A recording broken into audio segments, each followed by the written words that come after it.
Siti, pekerja migran asal Sumatera ini dipekerjakan tidak sesuai kontraknya. Di Indonesia ditawarkan kontrak kerjanya sebagai caregiver atau penjaga orang tua, namun kenyataannya Siti dipekerjakan sebagai pekerja rumah tangga dengan berbagai macam pekerjaan dalam rumah tangga maupun di luar rumah tangga.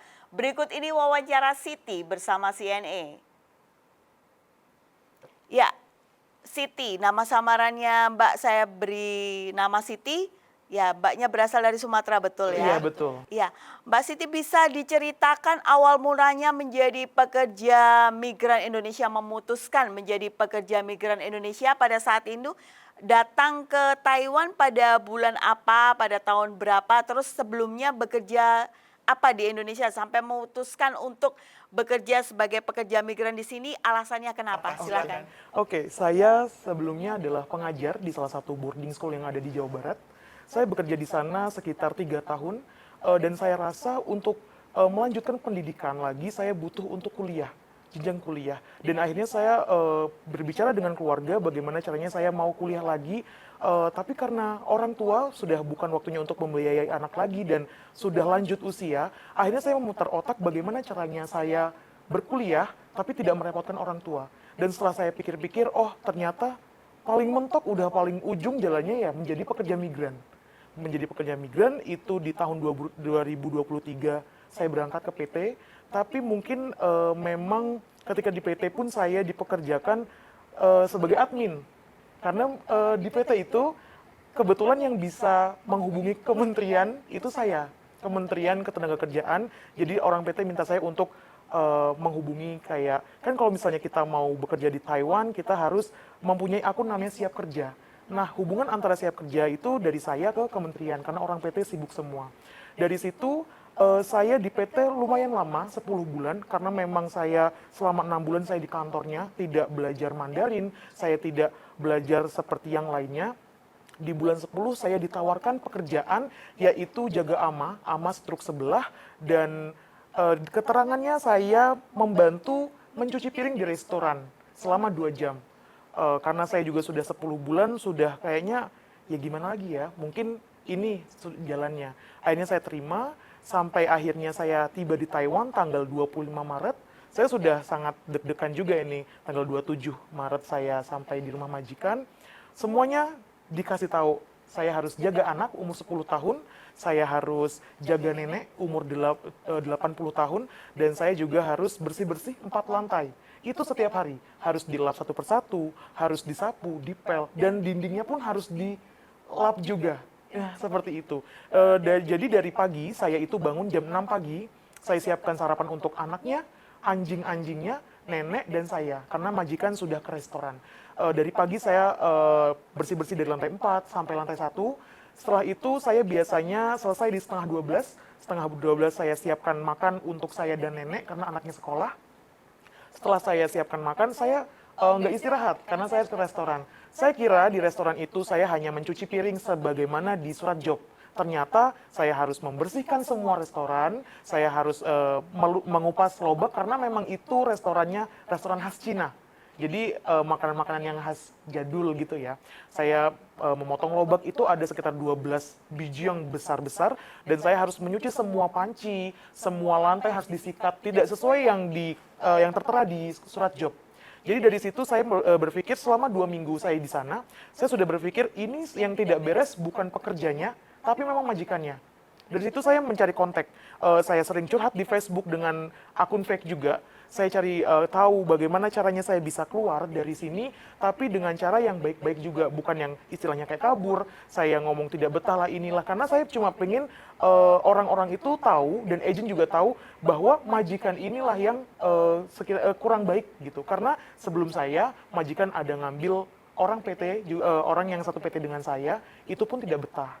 Nah, agent itu selalu menyalah-nyalahkan pekerjanya. Saya cuma ingin memberitahu kepada agent bahwa yang tidak baik itu adalah majikannya. Dari situ, dari 2 minggu itu saya mulai mencari-cari gimana caranya saya bisa keluar dari sini. Akhirnya ada salah satu komen yang bilang, kakak bisa nih chat Ganas. Saya nyari tahu dulu, saya nggak langsung untuk hubungin Ganas. Saya cari tahu selama 2 minggu juga, jadi total 4 minggu itu saya benar-benar nyari tahu Ganas bagaimana, dan akhirnya saya memberanikan mengechat salah satu admin Ganas. Saya minta bantuan, dan dari situ admin Ganas juga ngomong kalau memang mau dibantu, cari bukti selama seminggu. Akhirnya selama seminggu itu saya cari bukti, dan saya mencari bukti nggak cuma selama seminggu, tapi selama 1 bulan. Dari bulan April sampai bulan Juni. Itu pokoknya selama 1 bulan lebih itu saya mencari bukti agar saya bisa pengaduan. Akhirnya saya diarahkan untuk pengaduan ke 1955. Alhamdulillahnya saya ditolong dengan admin-admin Ganas dan juga Tiwa. Saya berterima kasih sekali lagi kepada komunitas-komunitas yang bisa membantu kami. Termasuk saya juga diintimidasi ketika mediasi. Jadi setelah ke-gap, jadi waktu di hari H saya ke-gap oleh Depnaker, saya dibawa ke kantor polisi juga, majikan diinterogasi dan lain-lain, tapi di situ keputusannya adalah saya tidak boleh kembali ke rumah majikan untuk mengambil barang dengan alasan barang saya diselidiki.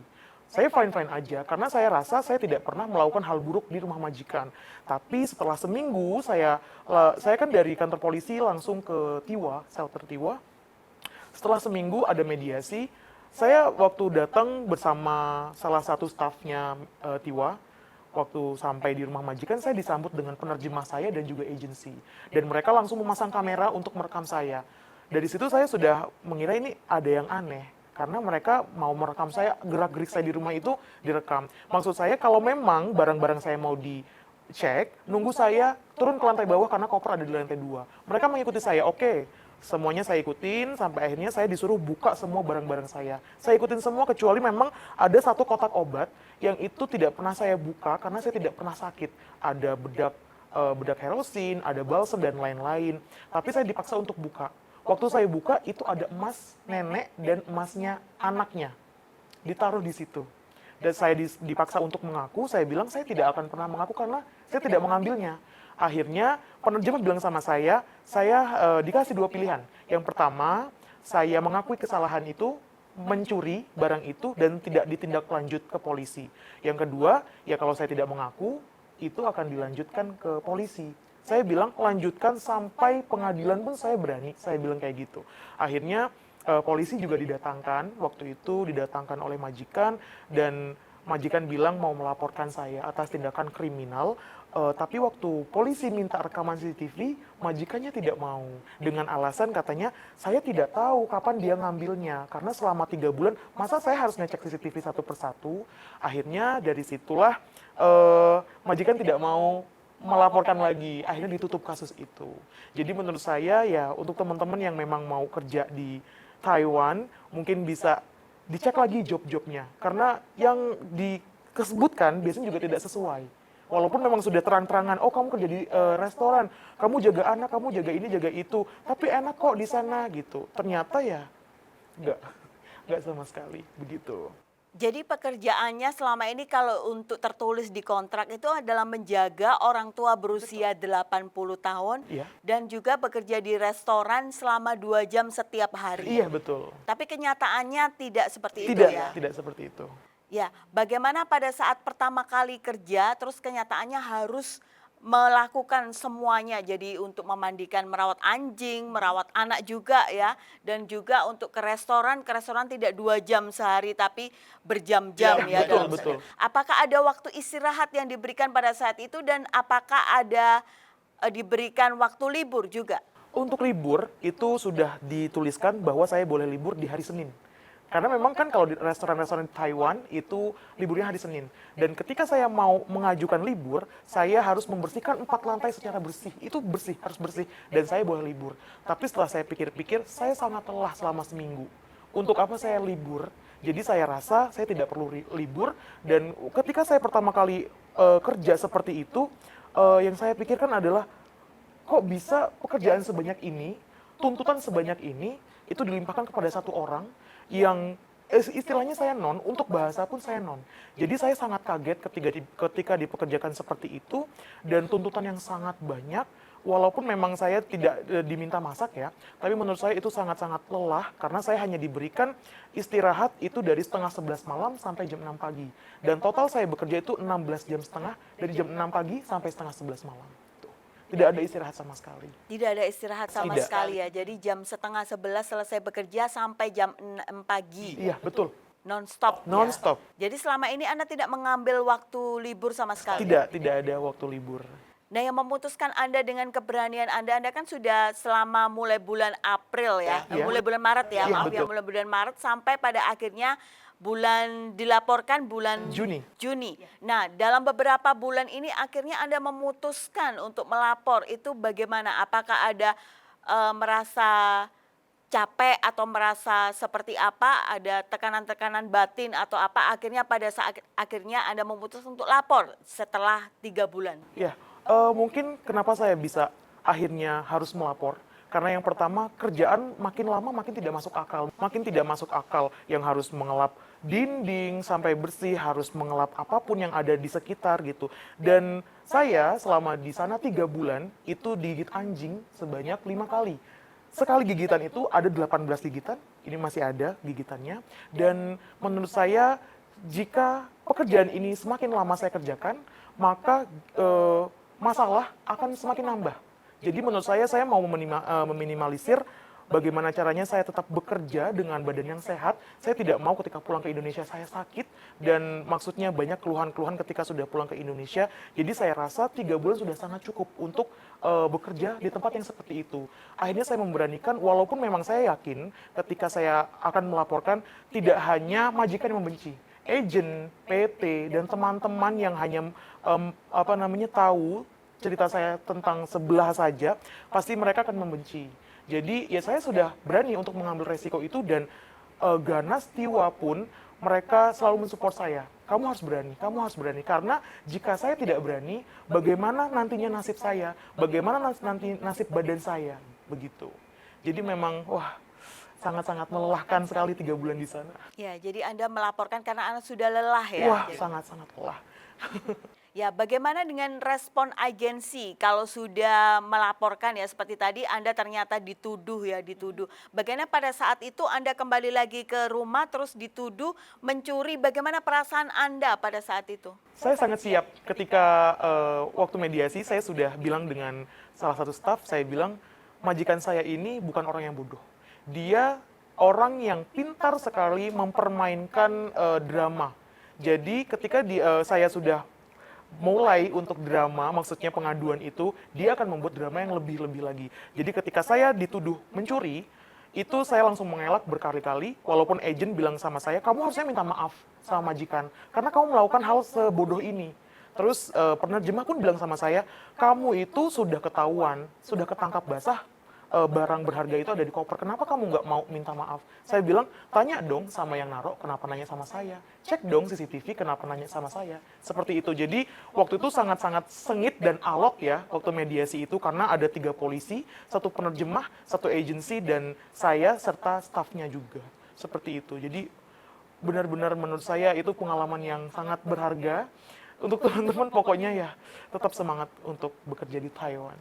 Bagaimana setelah Anda melaporkan kepada pihak Ganas dan juga pihak Tiwa?